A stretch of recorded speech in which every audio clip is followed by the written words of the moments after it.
Welcome, warriors. It's me, Linda B. Thank you all so much for joining me here today. Today, I want to do a live stream about this Trump interview. Donald Trump was invited to the National Association of Black Journalists in Chicago.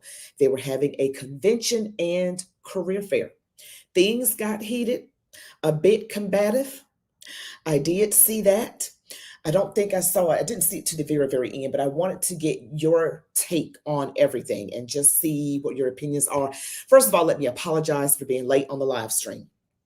I was very busy today. It was a hectic day. Then my internet started having issues because my internet has been going in and out. Sincerely apologize. But I am here and I try to do my lives every Wednesday at 9 p.m. Eastern. So that is what I'm trying to do, but things just kind of got in the way, but I digress. But I just really want to get your take on this because I know how Donald Trump is. He's the kind of person that, like, if he senses that you're being nasty or combative or antagonistic towards him, which one of the interviewers was, she really, really was, he is going to call you out. He said, you know what, you are nasty and rude. And you brought me here under false pretenses, and we started over a half hour late, and your equipment's not working. That's Donald Trump. You know, if he's irritated about something, he's irritated about it. So that's just how he is. That's who he is. And I've always heard that, New Yorkers tell it like it is. They don't sugarcoat things. I'm from the South, and we are, I guess, less blunt, even though I am very blunt, and my rabbi is as well. So I'm accustomed to people just telling it like it is. It's okay with me. I'm a big girl. But I wanted to get you all's take on, how that, if you saw it, if you haven't seen it, we can look at it together right now and just give me your comments about it and how you feel about the interviewers. This clip is about 36 minutes long. And I was like, you know what? I really wasn't sure about what to do a live on. And I was like, hey, this is as good as anything.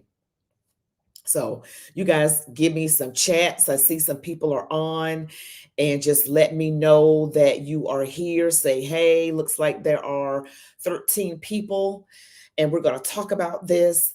Just give me a shout out in the chat. Just let me know that you're really present. We're going to look at this together and analyze it a bit. Do you think that Donald Trump could have been a little bit more graceful, or is that just how he is? And we already know, those of us who choose to support him, that we're going to look past those flaws and focus on policy. Yes, he said some things that seemed combative. To me, they were, but we got to focus on the things that are important. Policy, legislation. How was those 4 years under Trump compared to the 4 years under Biden? We just can't focus on things that don't matter. Too much is at stake. People are going to call him whatever they call him. They're going to say racist. They're going to say this, that, oh, he's this and that, And so, hi there, phobicimist. Phobicimist. I'm sorry, I can't say that very well. Oregon here. Hi there. Glad you could join. I got a few people on, so I'm just going to go ahead and start this, and you all let me know what you think about what was said here, because it did get a bit heated. It was like almost a little bit hard for me to watch in some instances. I'll be honest with you.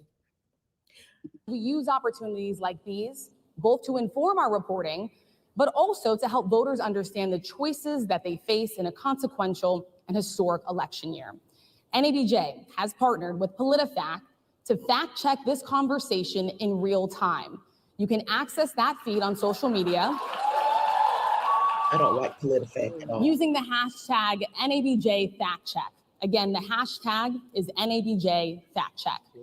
We have a lot to get to, and we do not want to waste any time. So let's bring out the former president of the United States, the Republican nominee for president, former President Donald Trump. Hi there. Hi, guys. Hi, Crypto and Catalia.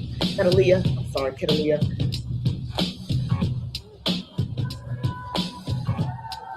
she was rude to him. No, Donald Trump, if he senses you being rude or antagonistic, he is going to come for you. So I'm just saying, he does it with everybody. It has nothing to do with ethnicity, gender. He does. I've seen him do it to everybody.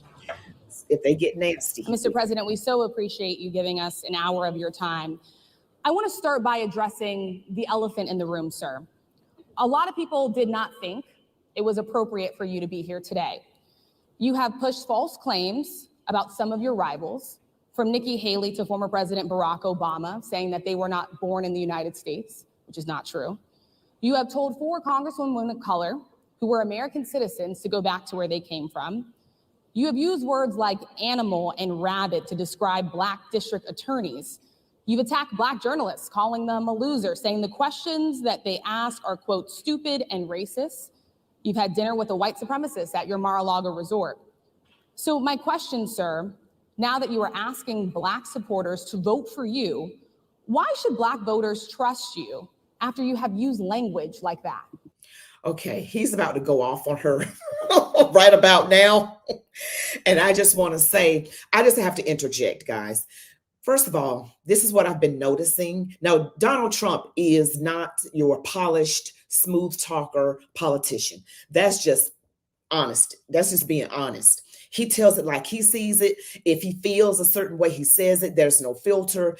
When he gets upset, he'll just say, you're rude and you're nasty. He will say that.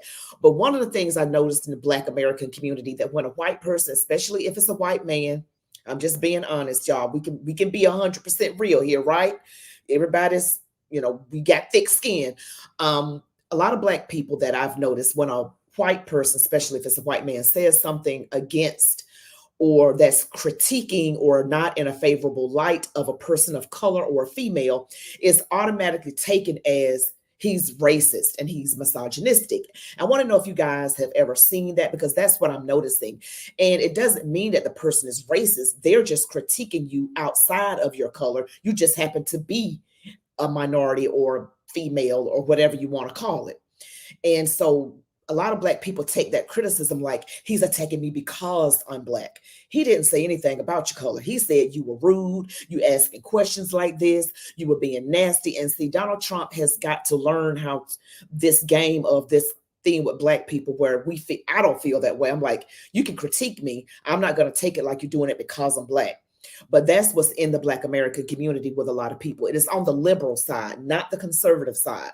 We're like, why can't they say something against you? We got white people chained, like they can't say anything. So let's just hear what he has to say. And I thank you guys for joining. Well, first of all, I don't think I've ever been asked a question so in such a horrible manner. First question. You don't even say, hello, how are you? Are you with ABC? Because I think they're a fake news network, a terrible network. And I think it's disgraceful that I came here in good spirit. I love the Black population of this country. I've done so much for the Black population of this country, including employment, including opportunity zones with Senator Tim Scott of South Carolina, which is one of the greatest programs ever for Black workers and Black entrepreneurs. I've done so much. And, and I say this, historically Black colleges and universities were out of money. They were stone cold broke. And I saved them and I gave them long-term financing, and nobody else was doing it. I think it's a very rude introduction. I don't know exactly why you would do something like that. And let me go a step further. I was invited here and I was told my opponent, whether it was Biden or Kamala, I was told my opponent was going to be here. It turned out my opponent isn't here. You invited me under false pretense. And then you said, you can't do it with Zoom. Well, where's Zoom? She's going to do it with Zoom and she's not coming. And then you were half an hour late. Just so we understand, I have too much respect for you to be late.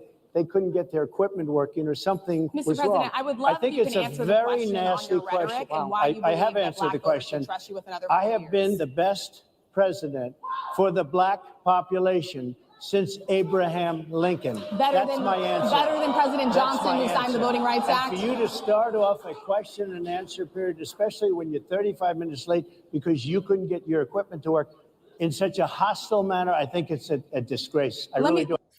Whew, that was a lot, guys. I'm just being honest. I mean, she was combative. She was like, which was not true. And I mean, she just went in, but he really went in. So let me see the comments now.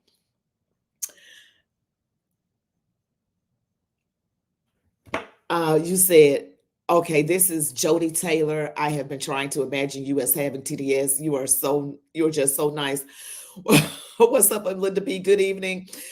He doesn't cater like the Dems do. He talks to everyone equally. Hello, Patriots. Okay. Hello, Iron Ear. Hello, Wayne Majors. It says, is there any journalists act like that and ask Mrs. Harris any questions like they do with Trump? I didn't see it with Biden anyway. Why they can't be this for both sides? It was a disgrace. So yeah, it's the media is left leaning. And when she said PolitiFact doing fact checking, PolitiFact is a left leaning organization. So is Fact Check and Snopes. So saying that like it's supposed to lend some kind of credibility is just nauseating in my opinion. But he went in on her. But he's like that with anybody. Anytime if he senses antagonism or any kind of, I don't know, nasty behavior, he's going to say something. Let me just ask a follow-up, sir, and then we'll move on to other questions here. Some of your own supporters, including Republicans on Capitol Hill, have labeled Vice President Kamala Harris, who is the first Black and Asian American woman to serve as vice president and be on a major party ticket, as a DEI hire. Is that acceptable language to you? And will you tell those Republicans and those supporters to stop it? How do you define DEI? Go ahead. How do you define diversity, equity, and inclusion? Okay, yeah, go ahead. Is that what your definition? Give me a definition then. Would you give me a definition DEI. of that? Give me a definition. Sir, I'm asking you a question, a very direct question. Define it for me if you I just defined it, sir. Do you believe that Vice President Kamala Harris is only on the ticket because she is a Black woman? Well, I can say no. I think it's maybe a little bit different. So I've known her a long time indirectly, not directly very much.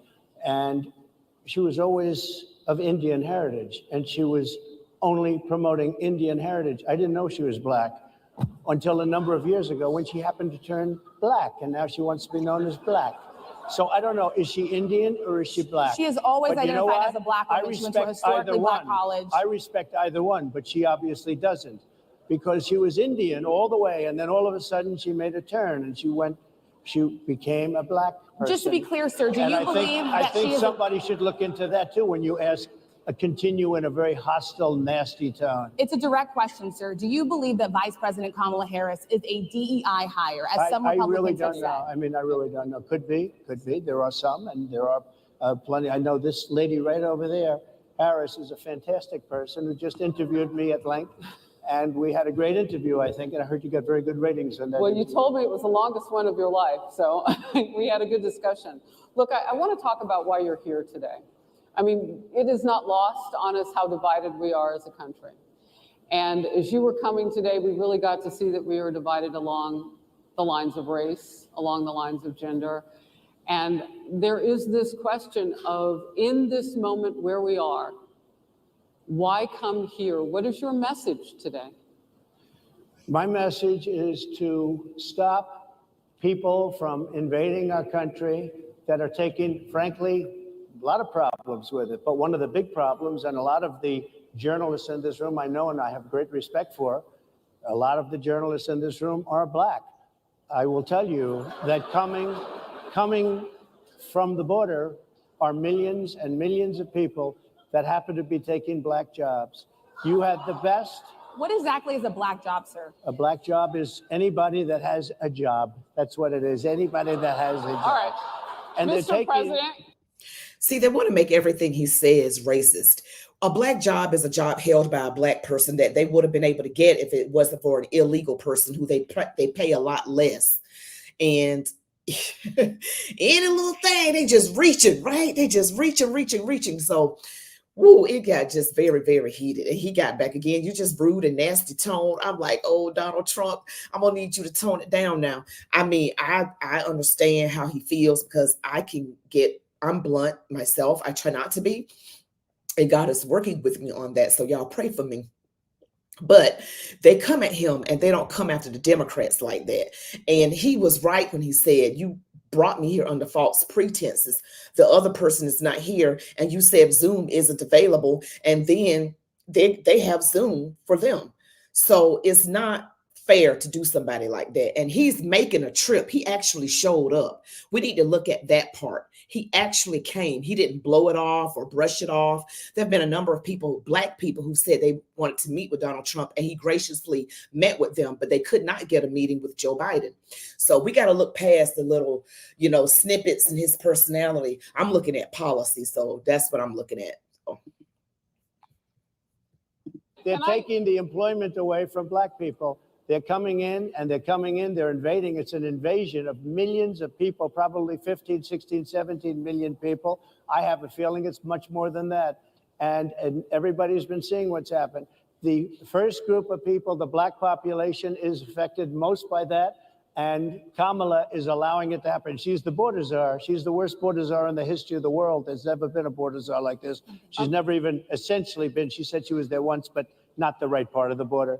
So she was a border czar. She's done a horrible job. These people are coming into our country, and they're taking Black jobs and Hispanic jobs. And frankly, they're taking union jobs. Unions are being very badly affected by all of the millions of people that are pouring into our country. And one thing, as we discussed, many of these people are coming in from mental institutions, from prisons, from jails. They're gang members in other countries. Other countries are setting loose their prisoners. They're opening up their prisons and their mental institutions, and they're taking their bad people, drug dealers, gang members, and they're bringing them into the United States. And by the way, their crime rate is going down, and our crime rate is going to be a disaster. Mr. President, I want to get into how you address some of the issues with Black communities. And I say that plural because we live in communities of color that are different. We're not all the same. We don't vote the same. We don't think the same. True. It's not monolithic. So as you come here today, I want to talk about something that bursts, and this is the weight of the inflation on this country right now. The nonprofit Money Management International recently released data from its mid-year analysis that we have found a 52% rise in people who are seeking counseling for being in credit debt. They're paying for food that is sky high on their credit cards, and now they can't pay that off. The credit counseling nonprofit MMI, as I said, is saying now that they've seen surges that they haven't seen since we were in a pandemic of people in financial trouble. Much of that falls on the shoulders of single moms, single Black moms, when you look statistically. Yeah. How do you turn it around? What's your plan for the Black community when it comes to money? So, first of all, it's very hard to hear you for whatever reason because of the fact that they have bad equipment, because I guess, this woman wasn't able to get the right equipment. Got to bring that up. It's very hard for me to hear you, but I can hear every other word. It's very difficult, actually. But so I don't know if they can fix it or do something with it, but I'll do the best I can with it. The inflation is absolutely destroying our middle class, our working class, virtually every class. Inflation is a disaster in our country. Inflation is a country buster. It breaks every country. And we had, in my opinion, the worst inflation we've had. They say it's 58 years, but I think it's much more than that. It's been devastating. And if you just take a look at a lot of things they don't include, like interest rates. Interest rates went from 2.4% to 10%, and you can't get the money. People can't buy houses. They no longer have the American dream. Young people, young Black people, they don't have the American dream anymore. They can't buy a house. They can't borrow the money because of the cost of the money. They can't buy it because of the cost of housing, because of the cost to build it, because of inflation. Inflation is a disaster, and it's destroying our country, and it's destroying the Black community probably as much or more. So what do you do? Than any. What's your plan? You know what we have to do? We have to bring down the cost of energy, and that's going to bring down the cost of inflation. This was all started with a bad energy policy by Joe Biden. By the way, just if I might, I was running against a man named Biden. You probably saw that. And he was losing very badly in the polls. And then he had a rather bad debate. I would say it was a bad debate. I would say it was one of the worst debates in history. And his poll numbers crashed. And instead of saying, let's keep going and maybe something happens the other way, They said, oh, we're going to replace him. Let's just replace him. That's like you're in a fight, a prize fighter's in a fight. He's not doing well. You say, let's bring in another fighter.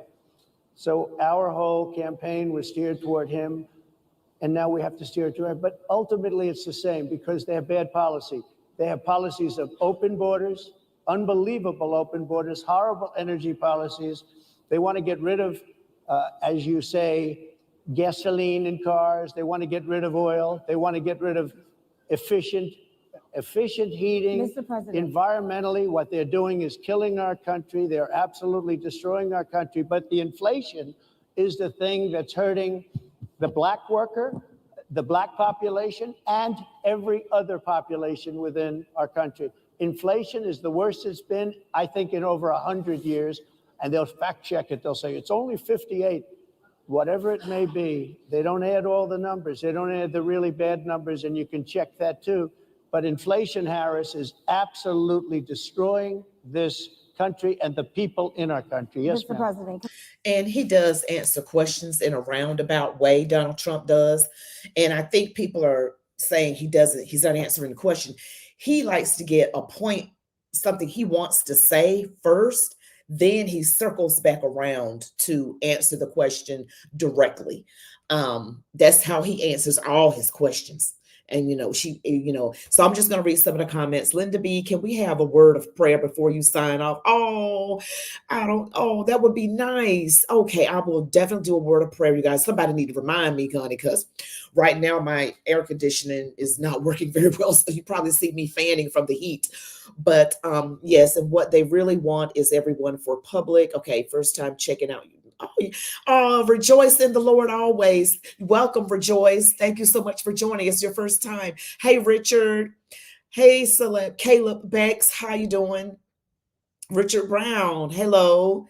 And the architect. Just welcome, everybody. Welcome, welcome, welcome. So I'm going to get back to getting, Donald Trump's response to this question. So as you know, you guys can see the full link to this whole thing without my commentary, but we're just going to get back to it. Can I ask you another question Yes, that is also impacting Black Americans? And that's very clear now. Good. I'm sorry? It's very clear. I hear you. Okay. So Sonia Massey, someone from Illinois, an unarmed Black woman, was shot the other day in her home by a deputy sheriff. The deputy has since been charged with murder. You've said police would get immunity from prosecution if you win. Why should someone like that officer have immunity, in your opinion? Immunity? Immunity. I don't know the exact case, but I saw something, and it didn't look good to me. It didn't look good to me. Are you talking with the water, right? Yeah. Well, police unions are not backing this person either. Okay. But again, they're going to be charging the officer? I guess they're charging the officer. So why should he receive immunity? Well, he might not. I mean, it depends. It depends on what happens. I'm talking about people that are much different cases than that. We need people to protect ourselves. And by the way, in Chicago, as an example, a few weeks ago, July 4th weekend, they had 117 shootings and 17 deaths. Nobody wants that. Nobody wants that. We need to have our police officers have the respect and dignity back. In this particular case, I saw something that didn't look good to me. I didn't like it. I didn't like it at all. So can you get a little more specific back to the immunity question? Who would make those Well, right now, for the most part, people are protected by their unions, by their police unions, or by their police departments. But I'm saying if I felt, or if a group of people would feel that somebody was being unfairly prosecuted because the person did a good job maybe with crime, or made a mistake, an innocent mistake. There's a big difference between being a bad person and making an innocent mistake. But if somebody made an innocent mistake, I would want to help that person. What would those exceptions be? What would determine you go after mistake? Somebody and it's a very close call and it's very dangerous. And they have the policeman's life and woman is a very difficult thing because sometimes you have less than a second to make a life and death decision, and sometimes very bad decisions are made. They're not made from an evil standpoint, but they're made from the standpoint of they made a mistake. So I want to follow up really quickly. I find it interesting because you do talk about reining in prosecutors, especially when it comes to prosecutors that are prosecuting you. Why doesn't that skepticism apply to law enforcement? Well, I've been prosecuted because I'm a political opponent of two people that have weaponized our justice system. I've been prosecuted. I just won the big case in Florida. Everyone said that was the biggest case. That was the most difficult case. And I just won it. Now, Biden has a similar case, except much worse. I was protected under the Presidential Records Act. Biden wasn't, because he wasn't president at the time. And he had 50 years worth of documents. And they ruled that he was incompetent, and therefore he shouldn't stand trial. And I said, isn't that something? Yeah. He's incompetent and he can't stand trial, and yet he can be president. Isn't that nice? Mr. President, they released him on the basis that he was incompetent. They said he had no memory, and he was a nice old guy, but he had no memory, and so, therefore we're not going to prosecute him. And see, that's the two-tier justice system right there. They treated Biden one way. He wasn't even the president, so he wasn't protected under the Presidential Records Act. And Donald Trump was, and they went after him. And I heard that this is, what happened in Butler, Pennsylvania. I heard, and I don't know how true it is, that was actually the 4th attempt on Donald Trump's life. These people are ruthless. These people are vicious. And we definitely need to be praying for Donald Trump and his family and those that he'll be working with to try to make things better for the country. They need prayer, and I'm just going to read some of your comments here. Another propped up case for the Demon Rats election year. Kamala tells us that she is India and then Trump is right. She did say that, and it's like, and I got to say this, y'all, please forgive me. I hope I don't offend anybody. It seems like when a white, straight, conservative man says something to somebody who is real far left radical, they're way to the left, it's like he can't say anything without being called a racist. I hate that. He can't say black job. So what is a black job? I mean, it's like, gosh, what are we to do? Are we got to be that sensitive? Do we have to find something to demonize people about? Unless he calls somebody the N-word to their face, or he was doing things that were hurting black people, which he has not done. Policy-wise, Donald Trump was great for everybody, not just black people. He was great for America. His personality might rub people the wrong way. That's why I didn't support him. Those times before, I was like, okay, he's just a little bit too rough around the edges for me. But I was looking at the wrong news. You can also look at the wrong news where they edit clips a certain way. And I just thought the news was telling me the truth. Go figure. Go figure. And I really appreciate you guys joining. Let's get back into the video. I won the case, and it got very little publicity. I didn't notice ABC doing any publicity on it, George. We cover you extensively, sir. I'd love to move over on to different topics. I didn't notice you do any publicity on it at all. I won the case, the biggest case. This is an attack on a political opponent. I have another one where I have a hostile judge. We have you for a limited time, sir. I'd love to move on to different topics. No, excuse you. You're the one that held me up for 35 minutes, just so you understand. If we can move on now to the state of the race, sir, I want to get back to the campaign. Senator JD Vance is your running mate. He's had a lot of controversy lately, and I want to read you a few things that he has said in the past. He said the Democrats running the country are a bunch of childless cat ladies who are miserable at their own lives and the choices they've made, and so they want to make the rest of the country miserable too. He's not talking here about how great it is to be a parent. He's attacking what he says are the choices people are making to not have children. Did you know that he had these views about people who do not have children before you picked him to be your running mate? And do you agree with him? No, I know this.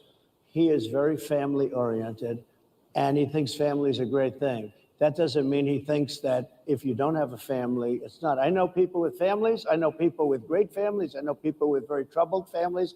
And I also know people with no families. They didn't meet the right person. Things happen. You go through life, you don't meet the right person. But he's not just talking about families here. He also says that people that don't have children should get less votes than those that do. I'm just speaking for myself. Is that your campaign I think position? I'm speaking for him too. He strongly believes in family, but I know people with great families. I know people with not great families that don't have a family. And the people without the family are far better. They're superior in many cases, okay? He's not saying they're not. What he's saying is that he thinks the family experience is a very important thing. It's a very good thing. But that doesn't mean that if you grow up and you grow older and you don't meet somebody that would be wonderful to meet and would have been good, that's a bad thing. He's not saying that. My interpretation, you'll have to ask him actually, but my interpretation is he's strongly family oriented, but that doesn't mean if you don't have a family, there's something wrong with it. Just one last point and then we'll move on. Just one of the bedrock principles of American life is one person, one vote. Senator JD Vance has suggested that someone who has children should have more votes than a person who does not have children. I just want to be clear here. Is that the position of your campaign? Well, no, but it's not something I have ever heard before. I can tell you this.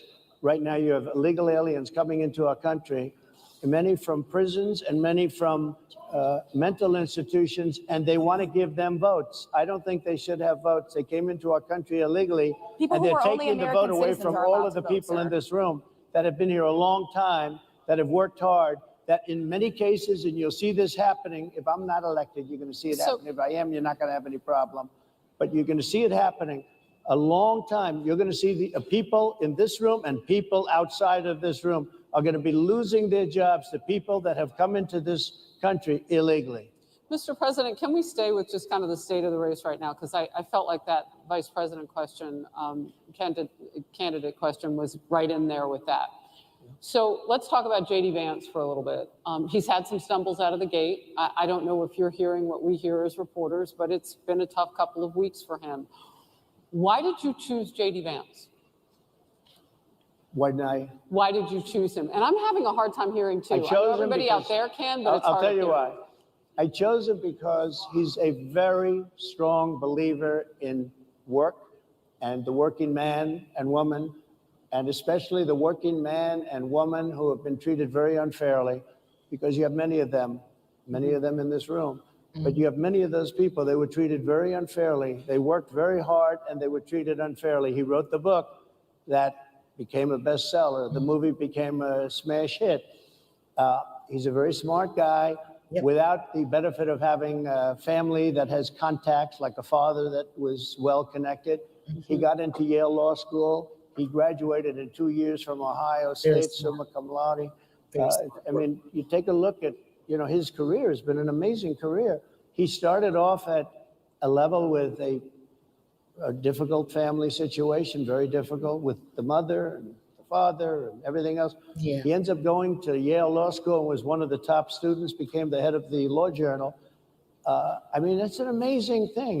He's a 4-year, he was in the military with great distinction for 4 years, got out, went into business, became successful in business, very successful in business, actually, did public offerings and other things. And I have to believe in that. I mean, he's somebody that was born in a rough situation. Most of the people know that situation because it was very well documented in his book.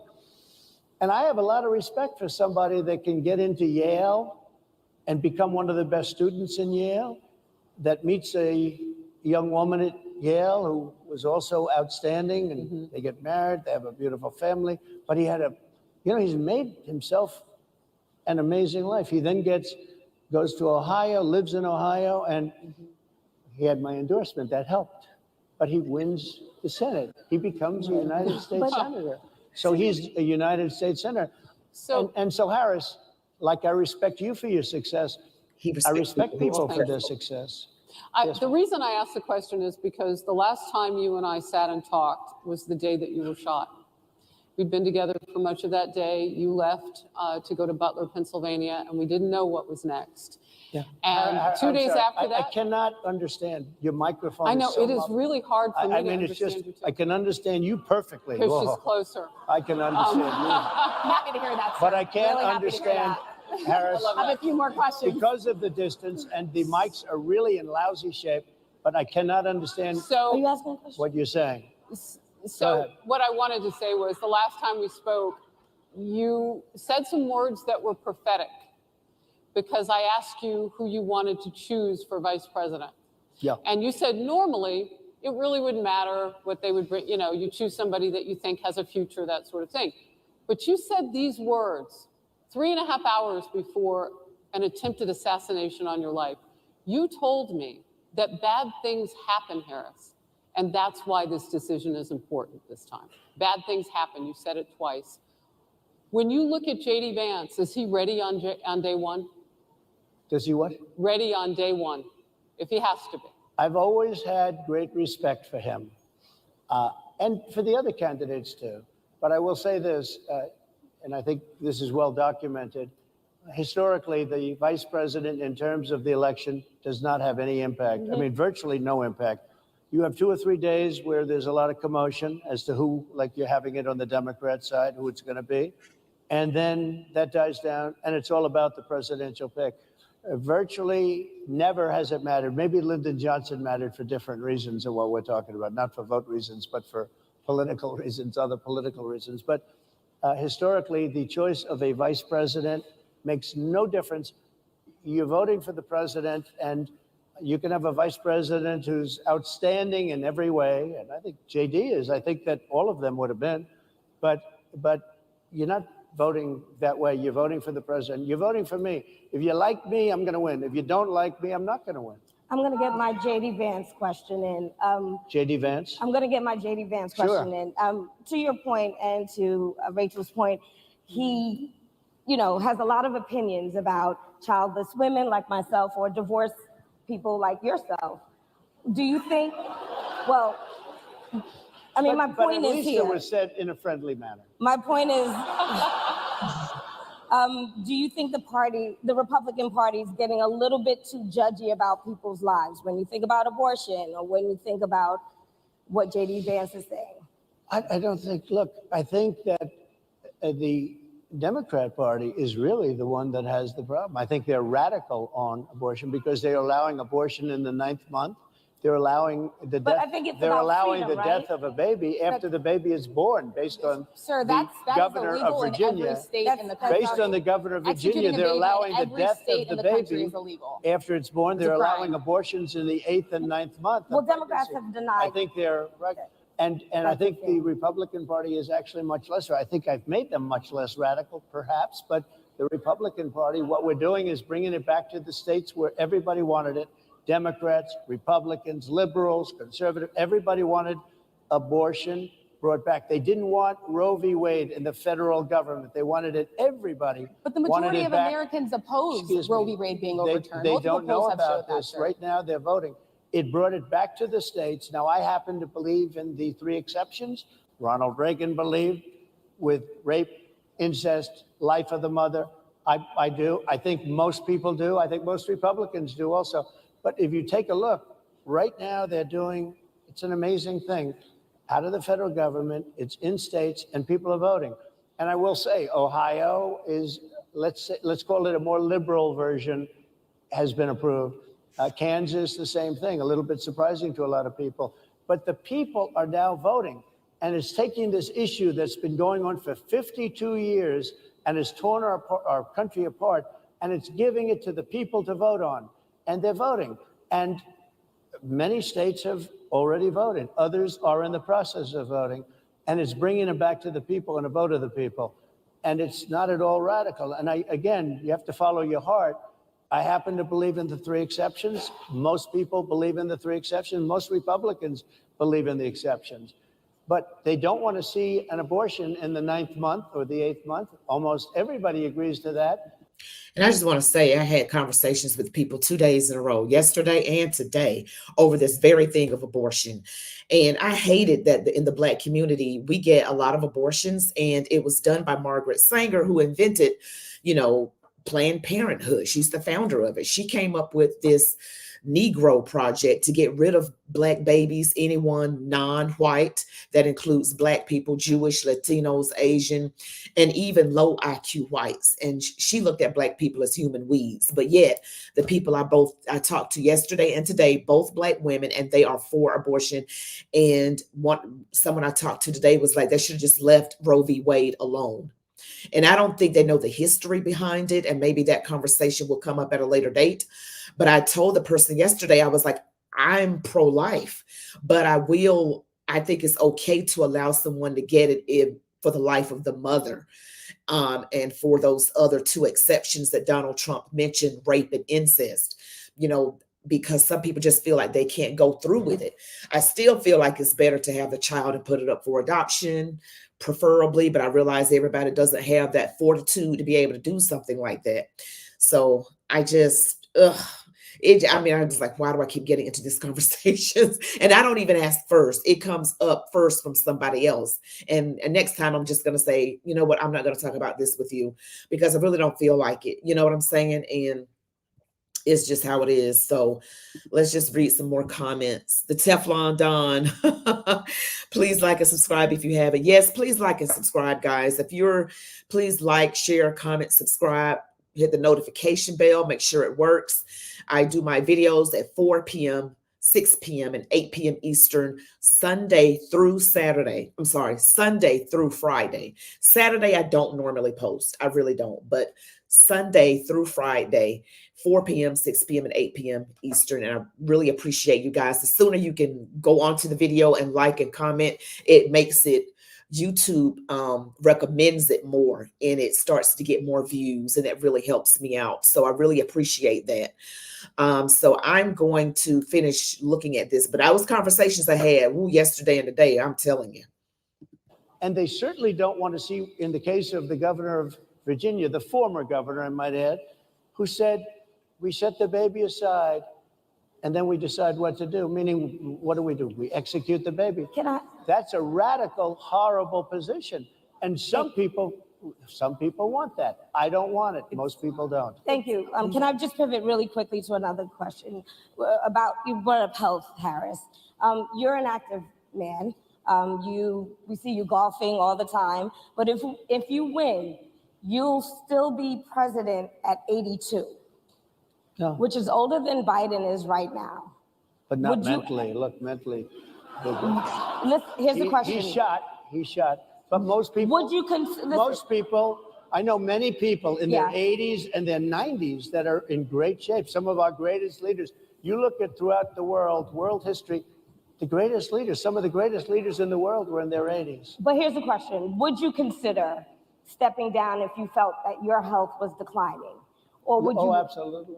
And who would make, I think I'd know. How would you make that decision? I think I'd know. Look, if I came onto a stage like this and I got treated so rudely as this woman treated Oh my me, goodness. and I'm fine with it because she was very rude, sir. Very rude. That wasn't a question. She didn't ask me a question. She gave a statement. That wasn't a question. I repeated your statement, sir, actually. You said you would. You would. Oh, make that absolutely. decision If I to step thought down. that I was failing in some way, I want people to be sharp. I'll go a step further. I want anybody running for president to take an aptitude test, to take a cognitive test. I think it's a great idea. And I took 2 of them and I aced them. Well, I took 2 of them. But let me ask you, Yeah. I would like to have people running for president, and I don't mean because they're 75 or 85. I think anybody running, I'd like to do it. People say it's not constitutional. I would like to have something passed where you can do it.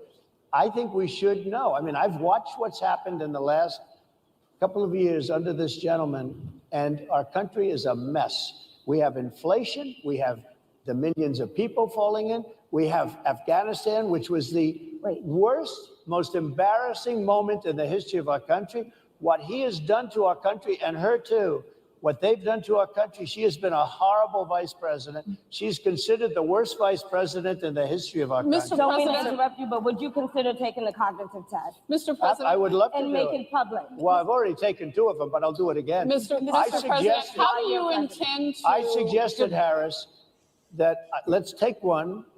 I said, Joe and I will go and take a cognitive test. Now, I'd do it with her too. I would do it with her also. You know what? She failed her law exam. She didn't pass her law exam, so maybe she wouldn't pass the cognitive test. Oh my God. Donald Trump, you know what? Somebody help Donald Trump. I can't with him today. I mean, he is really going in. What is going on? Maybe he's frustrated because they started late. That's what it is. He's frustrated because they started late and they brought him there under false pretenses. And the first lady, the one in the blue, very pretty lady, but he doesn't like her because she did go in on him in an accusatory way. And then he said, oh yeah, she was rude. He brought it up again.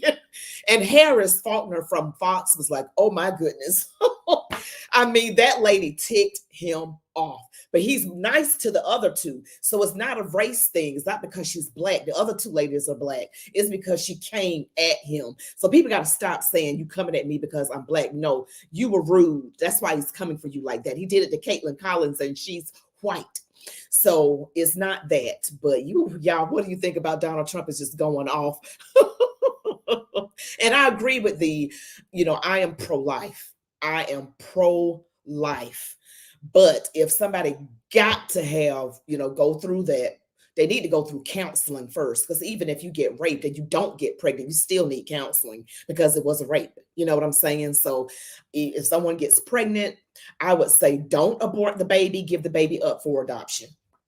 But maybe somebody feels like they can't go through the pregnancy, but you don't have to keep it. You can just adopt. I mean, give it up for adoption, give the baby up for adoption. So, I feel like it should be done that way rather than getting rid of the baby. But, that's just me. Some people are just all for, people doing what they want with their bodies. And I'm like, what about the body of the baby? The baby didn't get a choice in the matter, so you're just thinking about yourself. Mr. President, Are you saying she wouldn't pass? Just to be clear, I'm just giving you the fact. to be clear, you don't think I'm Harris? just how do you giving the intend, fact. and She look, didn't pass her bar exam, and she didn't think she would pass it, and she didn't think she was going to ever pass it. And I don't know what happened. Maybe she passed it. She did pass it. There's a man over here. I think he must work. Mr. President, I would love to ask you about January 6th. You've called yourself the candidate of law and order. Yeah. When Time Magazine asked you if you would consider pardoning all the rioters, you said, yes, absolutely. Sure. You called them patriots. 140 police officers were assaulted that day. Their injuries included broken bones. At least one officer lost an eye. One had 2 cracked ribs, 2 smashed spinal discs. Another had a stroke. Were the people who assaulted those 140 officers, including those I just mentioned, patriots who deserve pardons? Well, let me bring it back to modern day. Like about 5 days ago, we had an attack on the Capitol, a horrible attack on the Capitol. You saw the people that were protesting and spraying these incredible monuments, bells, lions, all these magnificent limestone and granite with red paint, red spray paint that will never actually come off, especially in the limestone. It will never, I'm a builder, I know about this stuff. It'll never, you'll see it in 100 years from now. They viciously attacked our government. They fought with police. They fought with them much more openly than I saw on January 6th.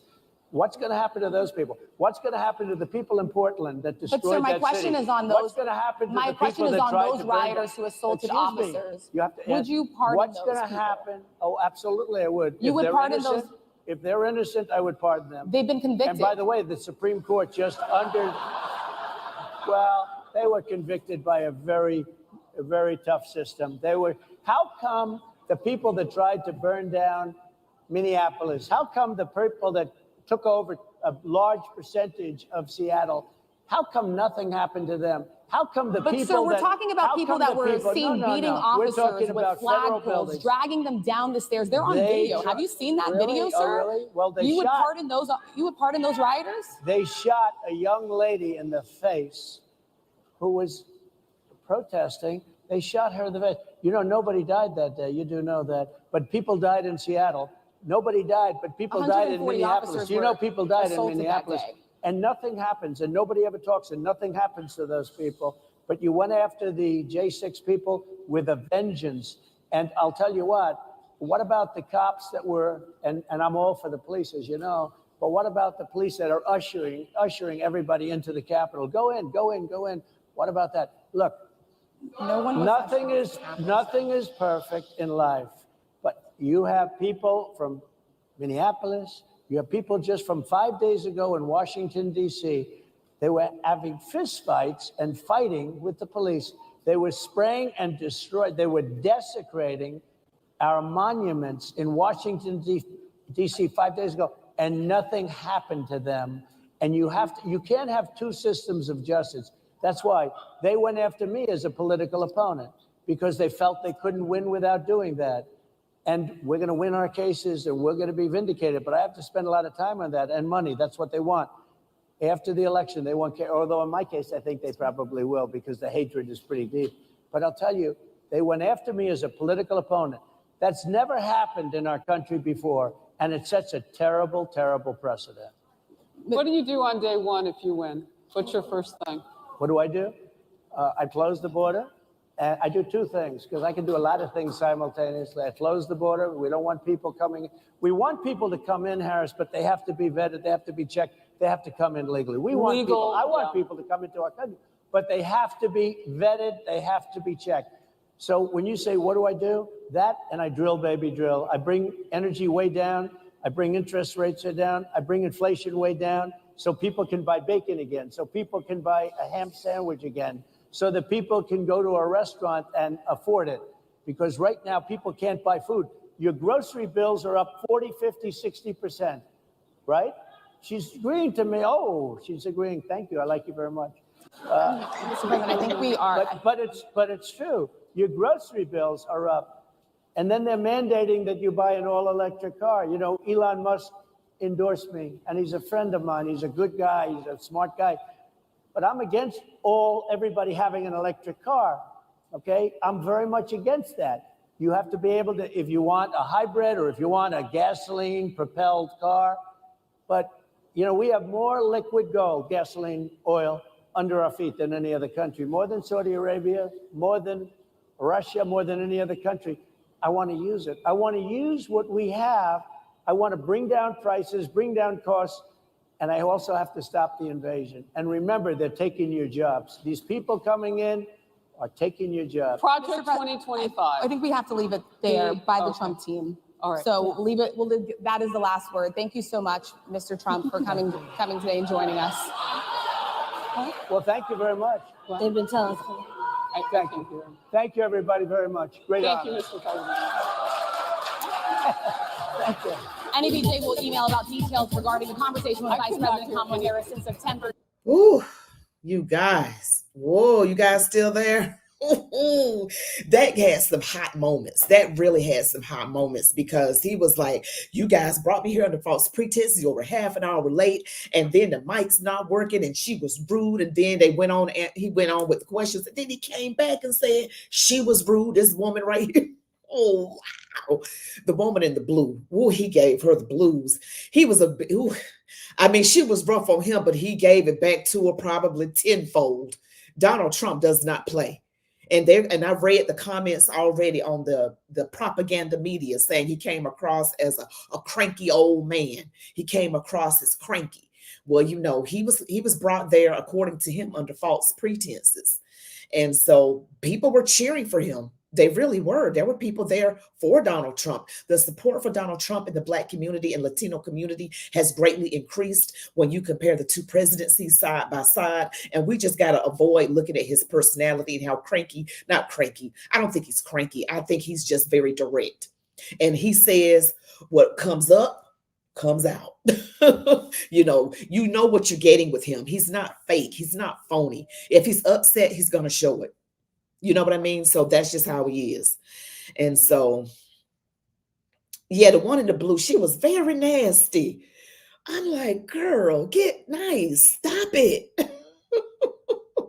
I mean, it was awful. I mean, it was really, really awful. And as far as how she treated him, see, they don't treat the demon rats like that. They don't treat them like that. They act nice. It's friendly territory. Donald Trump gets treated nice when it's Newsmax, Fox, you know, a conservative side, but it's few of them in comparison to the liberal ones like ABC, CBS, NBC. Oh Lord, if he go on MSNBC, I call them BS NBC. They will come after him with the claws and fangs out. You know what I'm saying? So his way of answering questions is less direct than I probably would prefer, because he has this thing that he has to get out about the immigration and those things. And I think those things are just very important to him. That's why he does that. Then he gets around to the question, you know, directly. And sometimes you have to bring him back around to that. But yeah, and I know that JD Vance has had a rough couple of weeks. So JD Vance, I need you to get it together.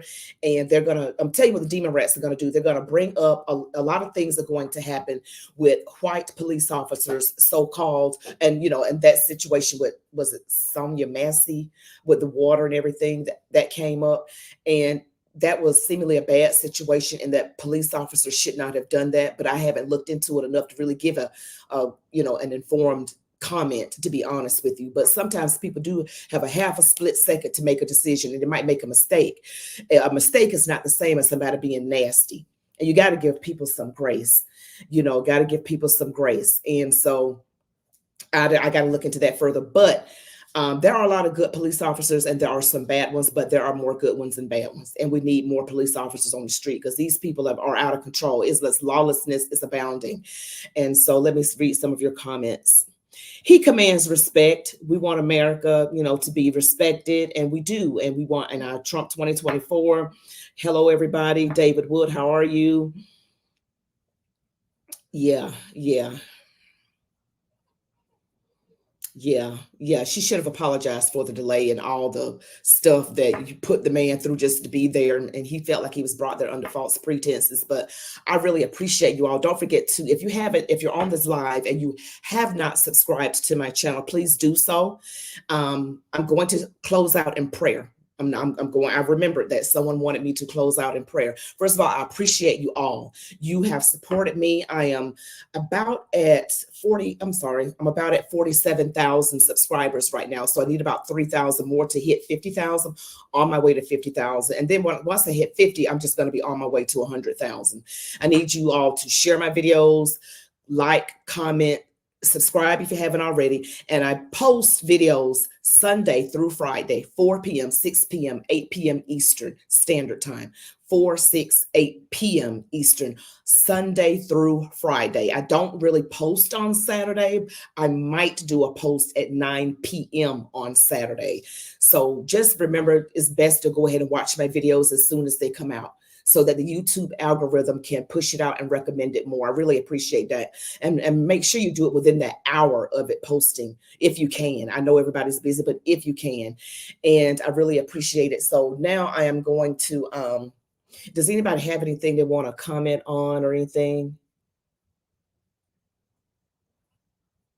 Let's see. Oh, you're welcome, Crypto. Oh, SK Abstract says that you love me. I love you guys too. I love you guys too. So I'm just going to go ahead and close out in prayer, and just bear with me. Father God, in the name of Jesus, Father, I just thank you so much for your grace and your mercy. You are awesome and worthy to be praised. Father, I just pray for this country. I pray for my subscribers, those on the live today. I pray that your perfect will in our hearts abound, that we love you, Father, that we give our hearts to you, that we sincerely repent, that we hear you, Father, and obey you. Father, I pray that we surrender to you and that we love you with everything in us and love everyone else as ourselves. And Father, I pray for this country. I pray that whoever is in the White House is a born again believer, the VP, the other certain key positions like Speaker of the House, Security Advisor, and Secretary of State, that they are born again believers, Father, again, that hear you, surrender to you, and obey you. And I pray that you bless this country, these United States of America. And Father, we thank you, we bless you, we honor you. In Jesus' name, amen. You all be blessed. You all be blessed. I thank you so, so much. Remember, watch my videos as soon as you can. Be blessed. Love God, your families, these United States of America. And as I always say, march on, warriors.